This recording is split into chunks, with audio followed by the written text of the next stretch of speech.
Unfortunately, where I would like to place this, my eye relief should be right about here. That's where I want to place it. But Picatinny rail does not line up. The aftermarket upper that I got, slots don't match up. See, this is good, fits in the slots fine, fits in the slots fine, but once I go over this hump, these don't line up, so this isn't going to work quite well. Won't go on, and I really don't want it here because that's too close. I don't like that. I want it here. So the quick detach is unfortunately not going to work for me on this rifle. So now I'm going to use the scope mounts that came with the Thor 4 scope.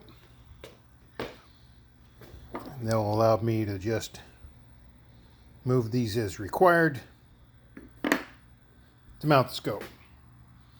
Really wish I had the quick detach. However, probably it'll save me from moving this scope back and forth to my Beowulf 50 cal, which would probably ruin the thing. So anyways, I'm going to stick with the 7.62 by 39 rifle that I'll be mounting this on.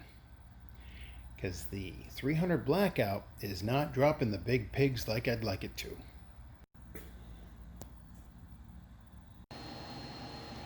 All right, I got this baby set up the way I want. My silencer on a little later on. Nice bright flashlight so I don't have to carry one separately. I've been relying on the one on my pistol. Did shoot a hog the other night from Sam when I came out looking for it. I want to be able to look for it both thermally and visually.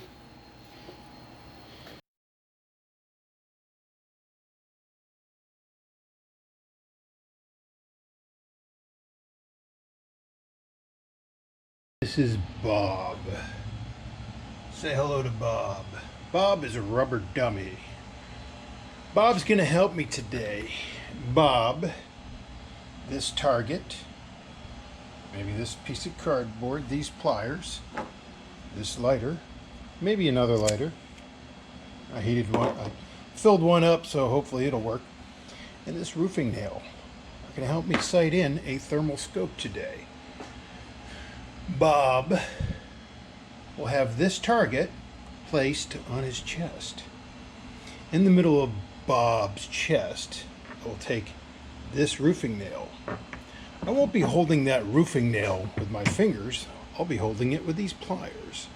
And then I'll take this lighter and I'll heat up that roofing nail. Or I'll use a different lighter.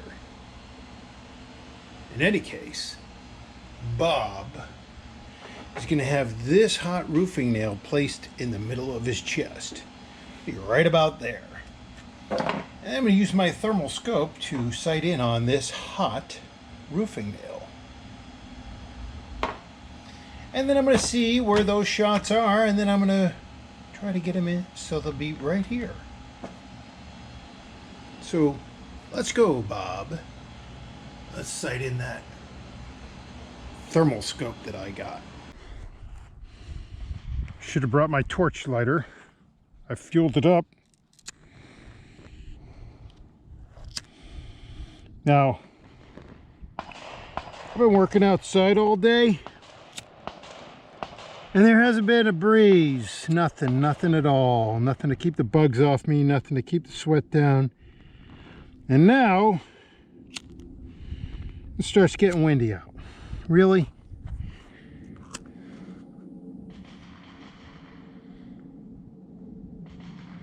All right, Bob, you're looking good.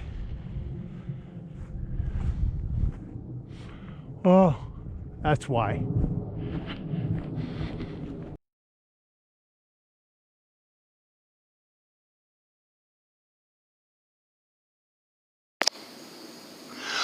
All right, I sighted this in on a flare at 100 yards.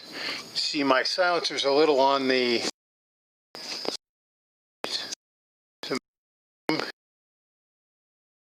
At about 30 yards, I've got the flare metal part heated up a little bit, and let's see how we do here.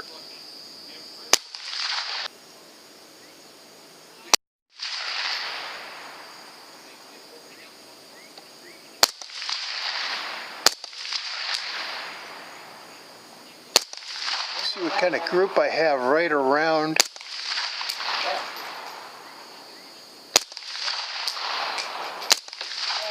Oh yeah, that looks like I just dropped the flare, and now I got a warm area.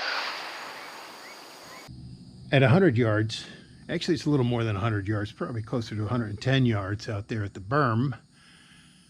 I set a flare out there, and when the flare died down, I used the heated portion of the flare as a target, and I was able to sight in there. Moved it to the 50-yard line and stuck it in Bob's chest.